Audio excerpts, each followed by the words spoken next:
Ama m na unu ga-afụgo vidio nwanne anyị nwoke bụ Okwuluọla maka ihe gbasara kidney disease and ọ dịka ebe enwere kidney pandemic n'ala Igbo. Ebe ifuru ndị ụmụnna anyị kpọpụtara asembra ndị fancha niile na-aga dialysis. Na-agụcha ntị gị, o nwere ife nchọ ịkọwalụ gị ebe a. Abụrụ m dọkịta, abụrụkwala m medical practitioner, but at least with my own little knowledge, amatum some things gbasara health. You understand? Because ndị Igbo si that na aghara ndụ kpaakụ ndị ilo elie ya. O nwere a lot of things na cause kidney issue na be anyị, and the number one bụ na anyị na-neglect our health. Our well-being is not well taken care of. A lot of us, ị ga-afụ onye Igbo na-azụ afịa, chekie ya year to year, ọ dị-eju n'ọgwụ, and ha ji etu ọnụ na fada ya na fada eju n'ọgwụ. Ha fụ ndị na-eju n'ọgwụ like this, ọ dị ka ya na-ama ọkụfa n'oge ọbụla na ị na-aya ka. Do you understand? Now, kedu ife m na-achọ ịkọwalụ gị ebe a? Ọ bụrụ sọsọ ife a na-eri n'ọnụ na cause kidney, gị nwa kịta na-ege m ntị, kedu mbọsị ijele ụlọ ọgwụ last? Ịma BP gị, ịma ya entire health status. Ajụọ kịta na-aka ya health, what is your health status? O nwere ọya ị na-aya? Do you understand what I'm saying? Ị yala akọwa nwe because ị na-eju ụlọ ọgwụ. Do you understand? Papa gị bụ na ọ na-enwe sugar, papa gị ma any of your family members, especially your parents, maọbụ ndị mụtara ya parents, na fa nwere ọya na the abroad, there is higher chances na gị nwa bụ the grandchild ga-ebu that the same ọya afọ. Ọnọkịta ka ezinụlọ na-enwe anya mgbu, ọnọkọ ezinụlọ fa na-enwekarị kidney problem, ọnọkọ ezinụlọ na-enwe sugar, ọnọkọ ezinụlọ na-enwe high blood pressure or low blood pressure, ọnọkọ ezinụlọ nwere cancer. And ịchọpụta na something like this dị n'ezinụlọ gị, mana a mụrụ gị, instead of gị nwe iji n'oge control bụ onwe gị, keep onwe gị in shake, na-manage some your life activities, your lifestyle. Do you understand what I'm saying? Ihe a niile bụ a lot of things anyị na-neglect. Now, ma nwa amụrụ amụ nwere ike igbu that kidney disease wee pụta ụwa because na ọ dị n'ọbara befa. Nwa amụrụ amụ nwere ike ibu ọbara mgbali elu wee bịa ụwa because na ọ dị na abroad fa. Do you understand? Ka m kọwakwalụ gị another thing. Ị ma na pregnancy na cause ọbara mgbali elu na a lot of ụmụ nwaanyị be anyị na-amụ nwa. Na after ka ọ mụchara nwa afọ, how is she taking care of? Attend kwere properly. Enenegasịkwala some organ ya na ime arụ ya niile ọ dịkwa in order. Ọ bụrụ na nwaanyị jiri ụlọ ọgwụ mụọ nwa, ọmụcha nwa ya after some days asị na ọ dịgo mma ya kpọnata ya, enenekwele ya arụ mara ka function arụ ya si wee dị. Ka ị na-enwe BP, kidney gị ka ọ na-eme affect. So ụmụ nwaanyị anyị na-afụ kịta na-aya kidney issue kịta nwere ike ọ bụrụ ife falili n'ọnụ, no out of na ya dị ime pregnancy because of mgbara mgbali elu afọ ọ gabigara oge afọ ọ dị ime, ọ na-accumulate and onye na-ebu ya bụ kidney. Do you understand? On the long run, o nweziri ike in the future ya after some 10 years, 20 years, we develop ya kidney problem. Ị na-ajụ na onwekwa ife o mere, na ọ na-elikwe, na ọ da anwụ mmanya, na ọ da-eli anyhow, mana ya la ama no because of ugboro afọ ọ tụrụ ime.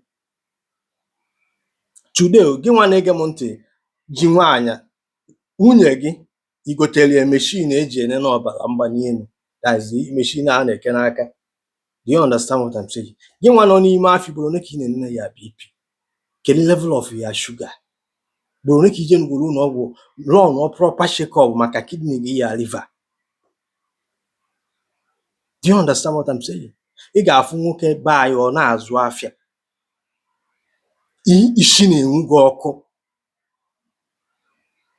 ọ ga-azụgide afịa Monday to Friday, ọ bụrụgo na ọ bụrụgo ọga ọ zuo ike na Saturday jegasịkwa ebe ọ ga-eje, ụzọ ụtụtụ Sunday ọ mapụọ na o jebe na meeting. O nwere ike na meeting ahụ ọ ga-aṅụgide mmanya throughout the day before ọ nata. Ka ị na-aṅụ alcohol, onye na-asọfe ya bụ ya liver. Liver gị ka ị na-ebunye ibu. Yes, ife niile ọgan gị a niile nwere ifefa na-alụgasị. And that's why I'm making video ma ana m agwa onye Igbo mgbe ọsọ na m mere video concerning ihe gbasara alụ.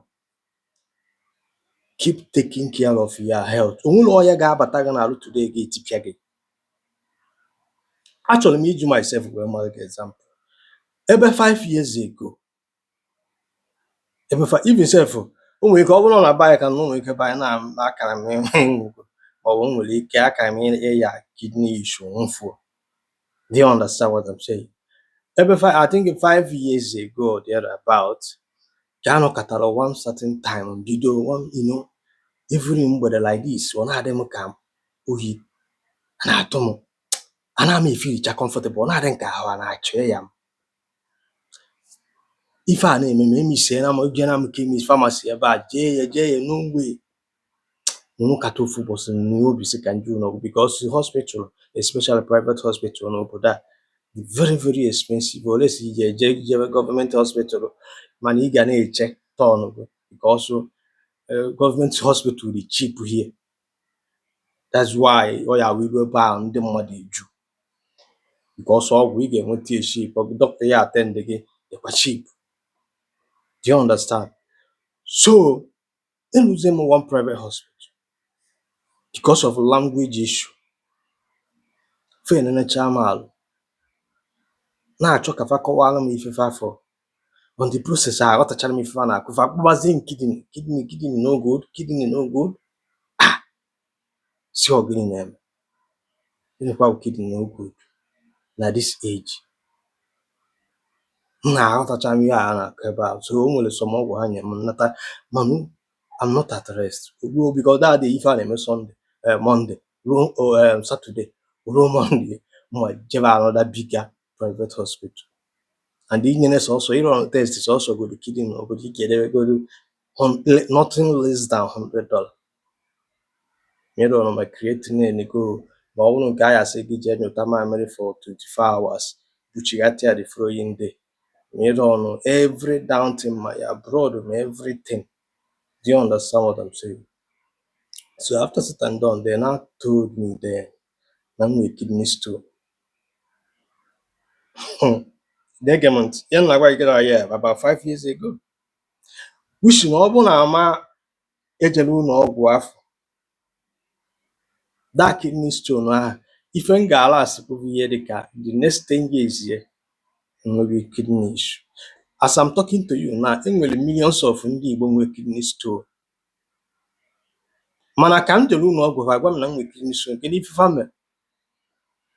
Guideline ka fa nyere m, change my lifestyle, na mma na-aṅụ so amount of liters of water every day. After 1 month I should come back. Then I follow the doctor's instruction. After 1 month echighara m azụ ha gwa na ọ ka fọrọ obere, ha gwakwa m continue ife ahụ m na-eme. The next month I go back there, ha sị m na ọ pụọ na gba m take care of my kidney ka o nwee ike revive back because that time the level o ji function a drop go because all above 90 the man kidney gonna function properly mana ọ dịkwa below 90 gbalata mmadụ niile abụrụ ofu gbalataba 80, 89, 88 like this na drop mana nsogbu adịgo. Do you understand? so ma ife anyị na-erikwa eri so akọs mana ọ bụchara ya bụ factor.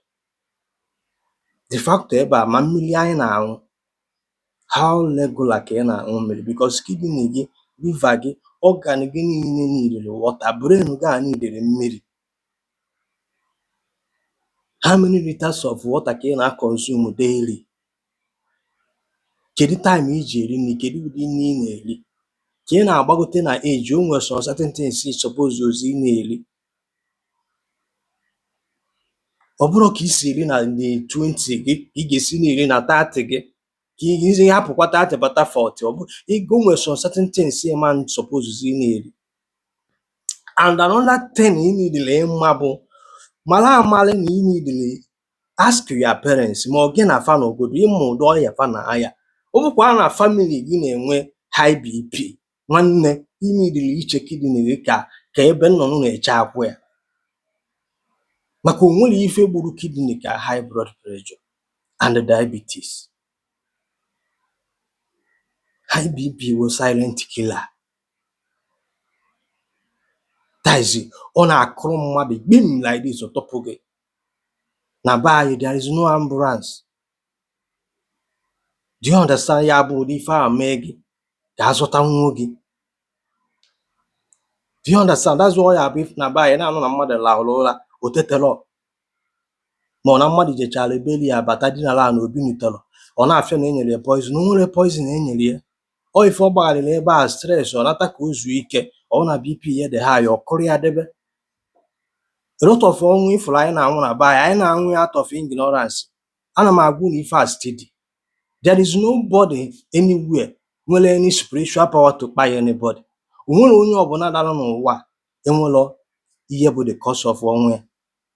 Mana out of ignorance jụrụ anyị n'ime, na-enwekwuru ezigbo gọọmenti na-enwere ezigbo ụlọ ọgwụ. O nwere ụdị ọnwụ ị ga-amụ today a na-asị gị dat nọọ mmadụ gburu gị, mana o nwere onye gburu gị. Gị nwa kịta na-ege m ntị, ị mara ya health status, ị mara ọdị sef ka heart gị function, heart gị ka heart gị si function, thyroid gị mara ka o si wee condition ya, stomach gị mara condition of your stomach, ị mara condition of your lungs, ị mara condition of your liver. All these things are here because anyị na-neglect our health na anyị na-achụ ego. So akwa ifere etu isi protect guys, isi ene moto gị anya si etu a na-ene ya health anya. Failure to do so ga-anwụ ike. Kenekwenụ m, emesịa.